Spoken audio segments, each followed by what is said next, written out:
Hey guys, DSLR Rookie here. My name's Tim, and today we're going to be looking at 10 reasons why I decided to upgrade my camera body. I got a specific one, but I'm not going to tell you what it is yet.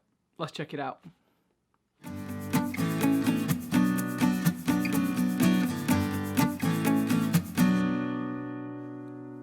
So here's what I've been shooting on for the last 2 years. It's the Canon EOS 750D. I think it's called the Rebel T6i in the States. It's a great camera. I love it. I've learned so much with it. I've traveled with it. I've shot some projects with it. It's been so good. It's got the manual control that you need for learning things for cinematic style, and yeah, interchangeable lenses. Absolutely great camera. I can highly recommend it, and yeah, superb way to get going. It's 2020, so if you haven't bought a camera yet and you're looking at this range of Canon cameras for getting started, I would recommend, rather than the 750D, I would recommend the 800D, or that's the Canon Rebel T7i. I'd recommend that one because it's got the dual pixel autofocus, which is great if you're vlogging or you're filming something like this where no one's behind the camera. Otherwise, if you're going to be behind the camera the whole time, you're going to look at autofocus, or even better, using manual focus if you can. I would recommend you saving some money, and you could buy used or second-hand. You could buy a 600D, 650D, 700D, 750D. Should be able to pick them pretty cheap now, and they're great cameras to get going. But technology moves on, right? And you grow, and I felt it was time for me to move up a step, and I had an opportunity to do it this year, so I bought a new camera. Still not going to tell you what it is yet, but I'm going to tell you why. So the best thing to do is to grab the gear you've got, get out there, shoot something, edit it, make it into something beautiful, into something you can be proud of, make it into something creative, and more importantly, make it into something you can share with other people. That's why we do this, right? But if it is time for you to upgrade or to buy a camera for the first time maybe, I was hoping that me sharing the ideas that I had, the thinking I had behind why I wanted to upgrade and what were the specific things that I was looking for in a new camera, I'm hoping that thinking will help you think through what you want to do with yours. Now, you may end up going in a completely different direction, and that's cool. But anyway, here are the 10 reasons why I went for the camera I did. So the camera I went for has got an APS-C crop sensor. It's a 32.5 megapixel resolution, which is amazing, and it's got 4K video footage. Now, it might surprise you, but neither of those are reasons why I was interested in this camera at all. I'm not interested in 4K at the moment. I don't have the storage for it. I don't really want to deal with the bigger file sizes and the slower processing that comes with that. Now, I know that with 4K there are other advantages and there are things you can do, but yeah, I'm doing stuff for YouTube. 1080p is absolutely fine for me at the moment. So I'm not interested in 4K. The higher resolution on the sensor, I wasn't particularly interested in either. Actually, I would have liked a lower resolution camera, but with better dynamic range and better low light capabilities. But anyway, I'm really happy with this camera. So let's get into it. So we just switched over the cameras. We're filming now with the 750D, but here is the camera that I went for. It's the Canon EOS 90D. Came out in 2019, last year, and I love this thing. It's got all the Canon stuff that I like. It's got the flip out LCD screen, which I love. It's got the Canon menus, which are really well structured, thought through, easy to use, and I'm really familiar with them, so that's great. It's got Canon color science, which is beautiful, and I'm committed to the Canon EF range of lenses, so I've invested quite a lot in that, and I want to keep using that, so Canon made a lot of sense to me, and this is the one I went for. So the first reason I got this was having customizable modes on the dial here. It's got C1 and C2 in addition to all the other stuff, you know, the shutter priority, the aperture priority, and manual mode. Now, my last camera, I shot everything on manual mode for video, which was great. But what I found was if I was switching to do something in slow motion, I would have to go into the menu, I would have to change the shutter speed, I would have to change the frames per second, and I would have to change the ISO to compensate for the lower light.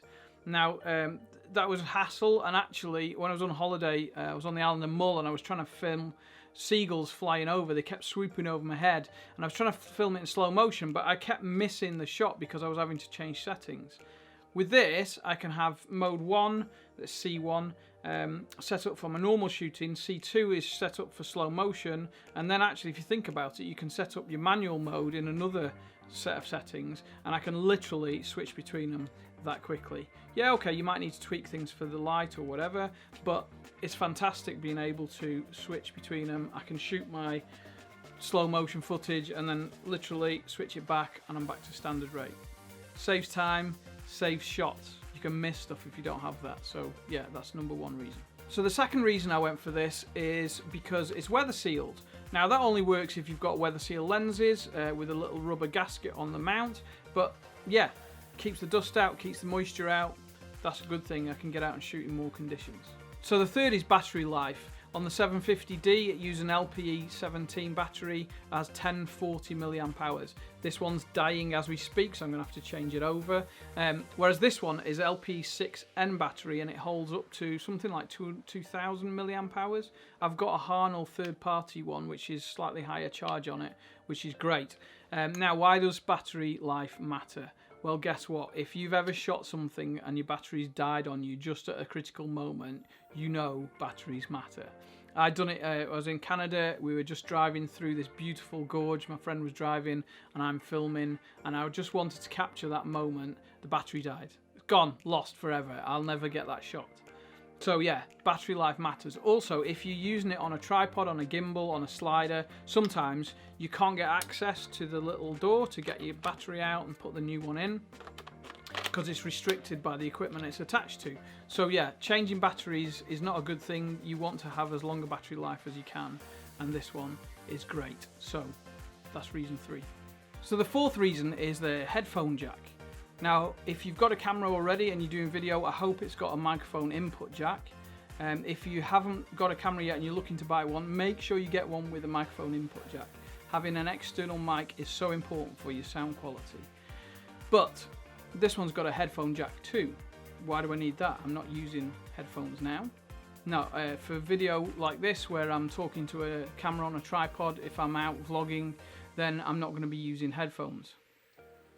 I can monitor on screen with the 90D, the 750 doesn't do that, but while I'm filming this one, you can have a little meter where you can see the sound levels, if it's going too loud or too quiet, which is great, which is fantastic, right? But if I'm shooting something like documentary or interview, maybe something like a corporate style thing, then those meters aren't going to tell me what is the person's voice that I'm trying to record and what's the background noise. Now, if you're filming outside where there's wind or traffic, that becomes really important. Or if you're inside and there's some distracting noises, whether that's a fridge running, piece of machinery, other people using a building, that can be really ruin your footage. But what I found is when I'm filming in those scenarios, I'm so focused on the camera, the settings, getting the beautiful shots, that I'm less aware of the environment around me. I'm so focused that I can't hear that a truck's just driven past, or there's this really annoying sound of a saw going next door as someone's cutting a piece of timber. Sounds bizarre, but actually you can be so focused you just don't clock those things are happening, and then when you get back to edit the footage, those shots are ruined because of distracting background noise. So having headphone jack, I can plug in headphones, put them on, and I can hear what the camera hears, and that's so important. So the fifth reason is dual pixel autofocus. Canon has the best industry leading autofocus system. It's really fast, it's really reliable, and it's in this camera, so I love it. Now, this is not the only camera that's got it. There's plenty that do. The Canon M50, the Canon 800D, the Canon 80D, all are cheaper cameras than this, and they all have it. But it's really great, especially if you're doing vlogging or something like this where you're talking to a camera on a tripod. Dual pixel autofocus is a game changer. It's so good. So the sixth reason is improved dynamic range. What's dynamic range? Well, there's a difference between the darkest shadows and the brightest highlights that your camera can capture. The human eye is amazing, so if you go out into a high contrast situation, really bright sunny day, you can see the sky's blue, but then you look into the foreground or you look into some shadows and you can see the details. Cameras aren't the same as the human eye, and so you've got a restricted dynamic range. So you might have noticed that if you're filming something on a blue sky, sunny day, the sky comes across as white on your camera. Or if you make adjustments and then you've got the sky blue on your camera, then the foreground or the person you're trying to photograph or the landscape seems dark. Why is that? Well, that's the dynamic range limiting your camera, so you've got to fiddle with your exposure to try and get the best thing. So a bigger dynamic range gives you more flexibility with that and captures more detail in high contrast situation. So cine cameras can capture a bigger dynamic range, and that's one of the reasons why they're so expensive, because they can capture all this detail in the darks and the highlights. But actually, when we're looking at DSLR and mirrorless cameras, it's got a reduced dynamic range.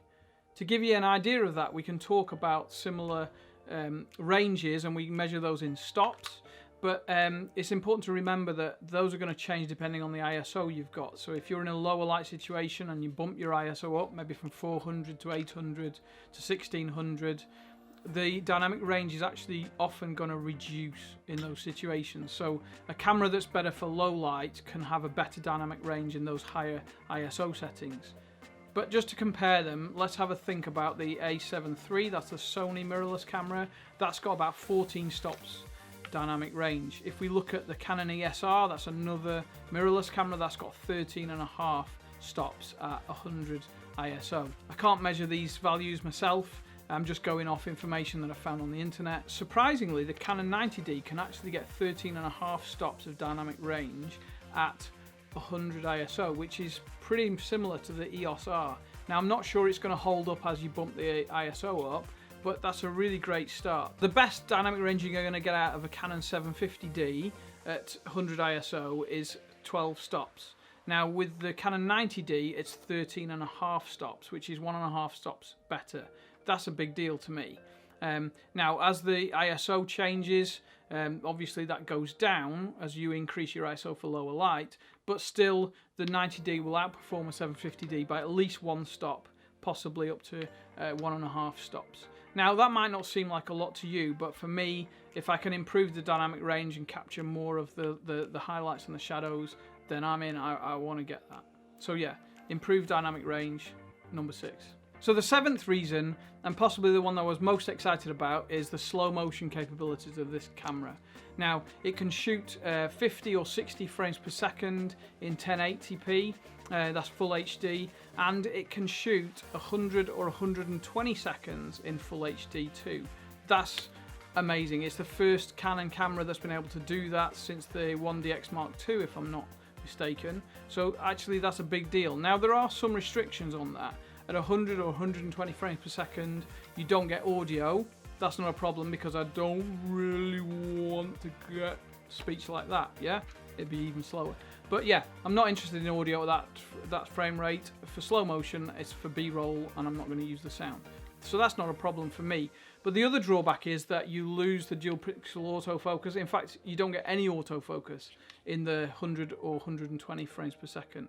So yeah, you're down to manual focus. Now that's okay for cinematography because actually often the scenarios we're using that for, we're not filming ourselves, we're actually going to be behind the camera, and so you're going to be using manual focus anyway.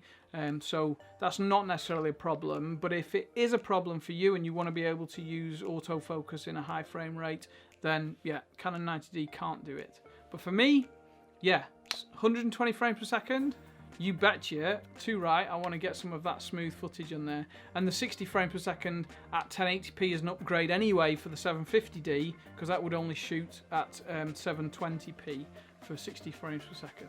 So yeah, for me it's an upgrade. If you're not interested in the 100 frames per second or the 120 frames per second, then you could look at saving money and trying to go for a Canon 80D, but this is what I went for. I'll take 120 frames per second, definitely. So the 8th reason is more controversial. When it was launched, Canon decided to launch it without 24 frames per second, and everybody went, why? Why would you do that? Anyway, Canon listened to its customers and they released a software update which fixed that, and now we can do 24 frames per second in 1080p or in 4K, which is great. 24 frames per second is the cinematic standard that most of us who care about things actually want to use. But why does that matter? Some people said, well, you can shoot at 25 frames per second. What's the big deal? No one's going to notice 1 frame per second difference. But actually, to me, it's tied to the slow motion capabilities of the camera. Because if I'm shooting at 25 frames per second, then my options for slow motion are 50 or 100 frames per second to get the easy conversion down to the speed. But if I'm shooting at 24 frames per second, then it opens up options to shoot at 60 or 120 frames per second, because then I'd be slowing down. Instead of buying half or a quarter, I can then be going at 40% or 20% speed. So it gives me that little edge of slow motion, just a little bit extra. And the other thing is, some people are using shooting at 30 frames per second and then slowing it down to 24 to give a much subtler effect. It can be really good if you've got some camera movement or someone's walking, just to slow things down a tiny bit, rather than using the 60 or the 120 frames per second. So I think 24 frames per second is great. I can use it if I've got any other footage that I filmed on another camera with 24 frames per second, but also I think it gives it the edge with slow motion. And for that reason, and maybe that reason alone, I think this is one of the best cameras you can get for YouTube creators. I love it. I'm going to use it. Yeah, chuffed to bits with this. So the 9th reason is because Canon's put out an app which goes with the iPhones or with Android smartphones. You can download an app which allows you to control the camera from your phone, which is, okay, I'm not going to use it all the time, but if for some reason I'd put my camera up on maybe a tripod that's really high, or if I'm going to be using a gimbal and I've got someone else who's able to help me out, we can actually control the settings and the focal point and starting filming and stopping filming from your phone live. Now there's a little bit of a lag, and I've not really tried it out very much. Some people have said the lag's not great, but the fact is that I can start filming, stop filming, and control my settings all from my phone if I need to, and I think that's a great thing. With the 750D, I believe you could sync it up with your phone so you could see what was going on, but you couldn't change all the settings. You can do it with this, which is great. I'm really looking forward to seeing how that works, especially with maybe a gimbal. So my last reason is number 10. Is something that I don't know how to do yet. I've not been able to use it on another camera so far. This has got time-lapse built in. So basically it can take a series of photos over time, and then you can play those back as a video sequence, and it looks like time speeded up. So you know those pictures where you get like clouds rushing across the sky, or maybe you're filming in a town centre, not now with the coronavirus going on because it's pretty empty, but if you're filming on a busy street and you've got loads of people passing or loads of traffic, we can make it look like time's passing quickly and you get a flurry of activity. So yeah, time-lapse is possible on this camera. It wasn't on my other one. So yeah, looking forward to having a go at that. So those are the 10 reasons why I went for this camera, the Canon 90D. I hope that's been helpful. Whether you look at getting one of these or you want to get something different, I hope my thought processes, my reasoning for what I'm looking for, what the features that stand out to me, I hope that's helpful for you as you think through what gear you're going to use to go out and make great content, and that's what it's all about. So I just hope that you're doing well still. Stay safe, guys, and I'll see you next time with DSLR Rookie. Thanks.